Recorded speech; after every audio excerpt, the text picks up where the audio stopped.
Zionite, join me as we welcome our prophet, evangelist, Ebuka Anoziobi. Asinandiro ya jere kwasio. Kebu Anoziobi na kiti. Nandiro ya garuruga ibo. Machuku juraju. Chuku kero ye marifoga abo. Chuku kere ya kera amo mandelo. Chuku kere ya kera amo mao. Omo sayono ne chonye. Oya mwajiri debube. Waruola moje ruwe. Nandiro ya kara east and west. Kebo Anoziobi na kiti. Nandiro ya karuruga ibo. Machuku juraju.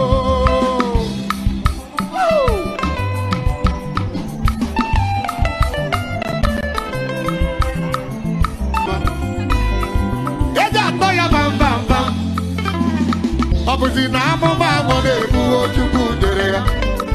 Ya na-eburu ya okwu.